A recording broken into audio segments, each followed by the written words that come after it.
Welcome back ناظرین. بات کی جا رہی ہے اس وقت ویمن ہراسمنٹ کے حوالے سے اور عورتوں کے مسائل کے حوالے سے. ایک کانسیپٹ جو ہے وہ بلڈ کر لیا گیا ہے. ایک معاملہ یہ دیکھنے میں آتا ہے کہ لوگ کہتے ہیں کہ عورتیں زیادہ جو ہے وہ ایکسپلور کرنے کے چکر میں چیزوں کو اس حد تک آگے بڑھ جاتی ہیں کہ وہ پھر ریلیجس میٹر کو بھی کنسرن کرتے ہیں. پھر کچھ لوگ ایسے ہوتے ہیں جو سوسائٹی کے نارمز کے اوپر بھی باتیں کرتے ہیں، لیکن یہ نہیں دیکھتے کہ جو جرم کر رہا ہے، جو مجرم ہے، اس نے جو جرم کیا ہے اس کی سزا اس کو ملنی چاہیے. مختلف چیزوں کو شیلٹر دے کر سپورٹ کیا جاتا ہے. بہرحال میرے ساتھ اسٹوڈیو میں موجود ہیں سوشل ایکٹیوسٹ ہیں مسز رانا توقیر. میڈم میں یہ سوال جو ہے وہ کرنا چاہ رہا ہوں کیونکہ بریک سے پہلے ڈسکشن ہمارا جاری تھا کہ ایک کانسیپٹ یہ بھی ہے کہ عورت کے ساتھ جو یہ مسائل ہوتے ہیں، عورتوں کے ساتھ کیا ہراس کیا جاتا ہے اور ریپ تک، مرڈر تک کہانی چلی آتی ہے، تو کچھ لوگوں کا یہ بھی کہنا ہے کہ اگر عورت پردے میں رہے گی تو جرائم میں کمی آ جائے گی. اس پر کیا آپ کا کامنٹ ہے؟ کہا تو جاتا ہے لیکن جب ہم پردے کی بات کرتے ہیں تو عام طور پہ جس صورت کو ریفر کیا جاتا ہے وہ ہے سورہ احزاب. ٹھیک ہے، ہم اس کے ریفرنس سے کہتے ہیں کہ عورت پہ پردہ لازم ہے یا پردہ کرنا چاہیے. سورہ احزاب میں دو امپورٹنٹ ٹاپک ہیں. ایک تو یہ ہے کہ جب رسول اللہ کی بیگمات ازواج مطہرات باہر نکلتی تھیں تو اس زمانے میں جو کفار تھے ان کو ہیرس کرتے تھے، ان پہ آوازیں کستے تھے یا ڈفرینٹ فارمز آف ہیرسمنٹ. تو اللہ تعالیٰ کی طرف سے یہ کہا گیا کہ اے رسول کی بیویوں، جب تم باہر نکلو تو اپنے آپ کو چادر سے ڈھک لو، تاکہ اس کی ڈفرینٹ ٹرانسلیشن میں ڈفرینٹ الفاظ ہیں. مثلا پکتھول کے ٹرانسلیشن میں کہا گیا so that you don't feel embarrassed. ٹھیک ہے. ایک اور ٹرانسلیشن ہے، اس میں کہا گیا تاکہ تمہاری تشخیص نہ ہو، کیونکہ ان کو ٹارگٹ ٹھیک ہے. کرتے تھے تو یہ کہا گیا کہ تم اپنے آپ کو کور کر لو. اس میں کہیں بھی یہ نہیں کہا گیا کہ اگر تم نے یہ چادر نہیں اوڑھی تو گناہ ہوگا یا تم جہنم میں جاؤ گی. ٹھیک ہے، یہ ایک طرح کا جو اس کا لہجہ ہے اس صورت میں، اس کا اس انسٹرکشن کا، وہ ایسا ہے جیسے کسی کو مشورہ دیا جا رہا ہے.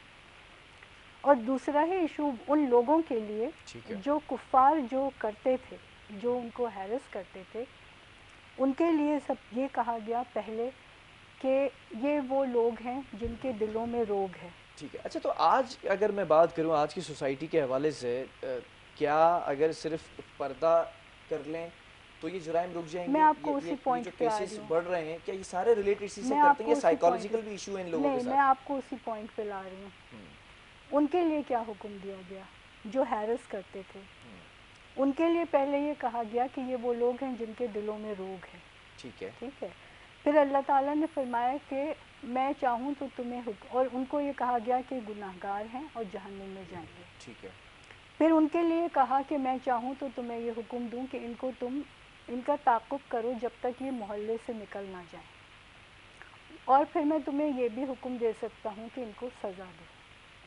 ٹھیک ہے، آج کی ماڈرن ڈے ٹرمینالوجی میں اگر ہم اس کو ڈیفائن کریں تو یہ کچھ اس طرح کا پروسیجر نکلتا ہے کہ یہ سکھ، these people are mentally sick, ٹھیک ہے. آپ ان کو اپنے نیبرہڈ سے نکالیے، اچھا. ان کو یا آپ جیل میں رکھیں یا ریہاب میں رکھیں، اور یا پھر آپ ان کو سزا دیجیے. ٹھیک ہے. ٹھیک ہے، یہ وہ طریقہ کار ہے جو آج ویسٹ نے اپنایا ہے. یہاں پہ امپلیمنٹ ہوتا نظر آ یہاں رہا ہے پہ نہیں ہوتا، لیکن دنیا میں کیا ہوتا ہے، جب کوئی ہیرسمنٹ کا کیس رپورٹ ہوتا ہے تو سب سے پہلے جو کام کرتی ہے پولیس، جب اس کے پاس پہلا اطلاع آتی ہے کہ وہ اس شخص جس نے جرم کیا اس کے خلاف ریسٹریننگ آرڈر لے لیتی ہے. ٹھیک ہے. یعنی اس سے یہ کہا جاتا ہے کہ جس نے کمپلین کی تم اس گھر میں نہیں جاؤ گے، وہ جہاں آفس میں جاتے وہاں نہیں، چاہے وہ کوئی بھی ہو، ٹھیک ہے، چاہے اس پریمیسز سے باہر نکال دیتا ہے. اسے، اور آپ کو اس کو کانٹیکٹ نہیں کر سکتے. پھر اس کے بعد وہ انویسٹیگیٹ کرتے ہیں کہ یہ الزام کتنا صحیح ہے کتنا غلط ہے. جب پروف ہوتا ہے اس کے بعد وہ اس کو کاؤنسلنگ کے لیے بھیجتے ہیں، ریہاب بھیجتے ہیں، اینگر مینجمنٹ کے لیے بھیجتے ہیں. اگر کوئی لڑائی ہے، کوئی وربل ابیوز ہے، چیخ پکار ہے، کوئی بچہ بھی ہے، اگر فرض کریں بچے نے رپورٹ کی تو وہ ان کو پیرنٹ کو اینگر مینجمنٹ کے لیے بھیج دے گا. ٹھیک ہے. اور اس کے بعد بھی اگر ان کو لگتا ہے کہ یہ صحیح نہیں ہو سکتا ہے تو پھر اس کو پنشمنٹ دیتے ہیں. ٹھیک ہے، تو ہم کو اللہ تعالیٰ نے ایک اسٹیپ 1 2 3 کر ٹھیک ہے، کے تمام اس چیزیں کا واضح کر دی پروسیجر ہیں۔ دیا ہے، لیکن ہم اس کو نہیں اپناتے ہیں۔ اچھا، آپ کو نہیں لگتا کہ اگر میں اداروں کی بات کروں وہ کہیں نہ کہیں ویک ہیں؟ کیونکہ ابھی یہ بچی ماہم کا جو کیس ہوا، جب یہ لاپتہ ہوئی رات میں، تو گھر والوں نے، اہل خانہ نے پولیس اسٹیشن کا دورہ کیا، اور وہاں پر جو ہے وہ ڈیوٹی افسر تھا، اس کو کمپلین درج کرانے کے لیے سامنے بیٹھے، تو وہ سامنے سے جواب یہ آیا کہ تم لوگ پاگل ہو، اور جب بچی مل جائے تو خود آ کے یہاں پر اطلاع دے دینا۔ تو اگر وقت پر تلاش کر لیا جاتا، وقت پر ادارہ حرکت میں آ جاتا، تو یہ کیس ایسا رپورٹ نہیں ہوتا، اور پھر لوگوں کے اندر ایک دیدہ دلیری کے ساتھ کام، یہ جرائم کرنے کی جو چاہ ہوتی ہے وہ بڑھتی ہوئی نظر آتی ہے، جو سائیکوٹک ہوتے ہیں یا پھر جو ڈرگ ایڈکٹڈ ہوتے ہیں۔ کیا سمجھتی ہیں آپ؟ دیکھیے، بات یہ نہیں ہے کہ ادارے کمزور ہیں، بات یہ ہے کہ ادارے انوالو ہیں۔ یہ ہم سے کوئی ڈھکی چھپی بات تو نہیں اچھا، ہے نا کہ پولیس رپورٹ کرنے گئے تو پولیس نے رپورٹ نہیں لکھی یا پھر اس کا ساتھ نہیں دیا۔ اور جیسے ہمارا نظام ہے، میں نے پہلے بھی کہا کہ ہمارا جو نظام ہے وہ پاورفل کو سپورٹ کرتا ہے۔ جہاں بھی دو اینٹیز ہوں گی، ایک کمزور ہوگا ایک پاورفل، تو ہمارا جو نظام ہے وہ ہمیشہ پاورفل کو سپورٹ کرتا ہے۔ تو یہ کوئی ایسی ڈھکی چھپی تو اب بات نہیں ہے کہ ہمارے ادارے اس سب کرائم کا ایک حصہ بن گئے ہیں۔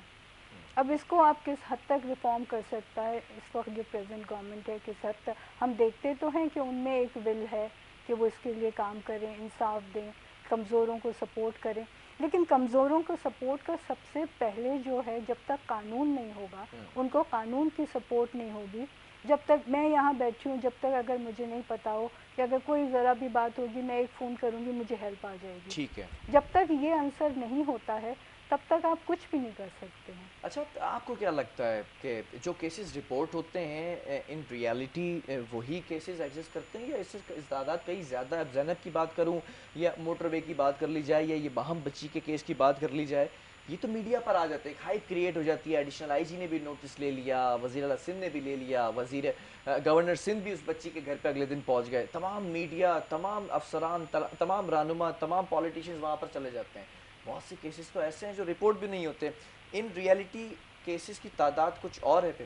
بہت فرق ہے، میں نے بہت سے ایسوسیشنز کے ساتھ کام کرا ہے، تو اکثر جو ہوتے ہیں گھر میں ابیوسو کسی کا بیہیویئر ہوتا ہے تو مائیں کہہ دیتی ہیں کہ خاموش رہو، کسی سے نہیں بولنا ہے، ماں خود رپورٹ نہیں کرنے دیتی ہے، اچھا، بچوں کے کیسز میں بات کو ان کی دبا دی جاتی ہے۔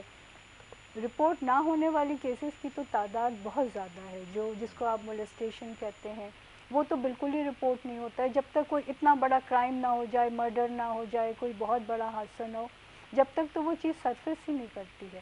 اور یہ بھی اب جو ہے چونکہ سوشل میڈیا ہے، ایک سے بات دوسری، اور پھر جیسے این جی اوز وغیرہ پھر بھی تھوڑا ایکٹیو ہیں، وہ اندر جا کے انٹیریئر میں کام کر رہی ہیں، وہ سٹوریز اب انفولڈ ہو رہی ہیں، تو اتنا بھی ہو گیا ہے، ورنہ تو اتنا بھی نہیں اچھا، ایک ہوتا تھا۔ چیز اور ہے، فیمنزم کی بات کی جاتی ہے، مطلب کچھ اور تھا، اس کو نچوڑ کر اور سوشل میڈیا پر بولنگ کر کے، ٹرولنگ کر کے کچھ اور بنا دیا گیا ہے۔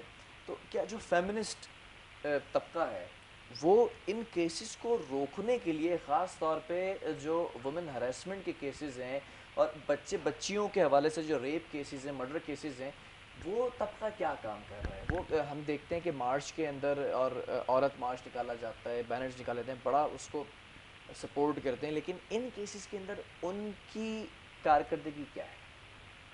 ان کی کارکردگی تو کچھ ہو نہیں سکتی۔ میں آپ سے جیسے ہم نے پہلے کہا کہ ان کی ایک لمٹ، وہ جو ان کا عورت مارچ تھا وہ ان کا ایک فرسٹریشن تھا جو کہ انہوں نے نہیں، اس وقت تو ظاہر بڑا کیا۔ سپورٹ کرنے کی باتیں کی جاتی ہیں، آج اگر عورت بے بس ہے، بے یار مددگار ہے کسی کیس کے اندر، تو اس سپورٹ کے لیے کیوں نہیں نظر آتے یہ؟ ان کے پاس ریسورسز نہیں ہیں۔ دیکھیں نا، جو عورت خود اپنے حق کے لیے ابھی لڑ رہی ہے اور باتیں سن رہی ہے اور اس کو برا بھلا کہا جا رہا ہے، وہ جا کے کسی اور کو کیسے سپورٹ کر سکتی ہے؟ اگر وہ ہمارے جو اپنے مسائل ہے اگر ان کو وہ اجاگر کرنے میں کامیاب ہو جائے تو وہی بہت بڑی بات ہوتی ہے۔ وہ دوسرے کو ہیلپ کر نہیں سکتے، ان کے پاس ریسورسز نہیں ہیں، ان کے پاس کسی قسم کی کوئی ٹھیک، اتھارٹی نہیں ہے۔ مگر یہ نہیں ہے کہ این جی اوز اس سلسلے میں بات نہیں کرتی ہیں، جو آج ہم کو اتنی اویئرنیس نظر آ رہی ہے وہ اسی وجہ سے آ رہی ہے کہ وہ کام کرتی ہیں، وہ ڈیٹا اکٹھا ٹھیک، کرتی ہیں، وہ اویئرنیس لوگوں میں پیدا کرتی ہیں، یہ جو لوگوں میں کریج آ رہی ہے کہ وہ آگے بڑھ کے بولتے ہیں، اس میں بہت بڑا رول ہے ان این جی اوز اچھا، کا۔ ان دی اینڈ حکومت کے لیے یا کیا سجیشن ہونی چاہیے آپ کی طرف سے کہ کس طرح سے ان کیسز کو روکا جا سکتا ہے؟ یہ تو بہت ہی مشکل سوال ہے کہ اور یہ بہت سمپل سوال ہے، اگر وہ جو کام ان کا ہے وہ اپنی ڈیوٹی انجام ہاں دیں ہاں، ویری تو گڈ، پھر کیسز رک جائیں گے۔ بہت سمپل سی بات ہے، جس کے ذمے جو کام ٹھیک، ہے اگر وہ کام کرے صحیح۔ تو سب کچھ خیر، صحیح ہو جائے گا۔ بہرحال مسز رانا توفیق بہت شکریہ، بہت اور شکریہ۔ بڑی پیاری بات ان دی اینڈ کہی جو میں نے سوال کیا کہ کیا سجیشن ہونی چاہیے، جو کہ سجیشن میری بھی یہی سجیشن ہے کہ جو آپ کا کام ہے نا، اگر آپ وہ ایمانداری سے کر لیں، دیانتداری سے کر لیں اور دلیری سے کر لیں تو شاید یہ کیسز رک سکتے ہیں، بلکہ ختم ہو سکتے ہیں، 0% ہو سکتے ہیں، کیونکہ بل موجود ہے، قوانین موجود ہیں، تحفظ کے لیے ادارے موجود ہیں، تمام چیزیں موجود ہیں، تو پھر یہ کیسز کیوں نہیں رک رہے؟ یہ تشویشناک بات ہے، تو آپ کو اپنے گریبان میں جھانکنا پڑے گا۔ بہرحال پروگرام کا وقت ختم ہوا، اللہ حافظ۔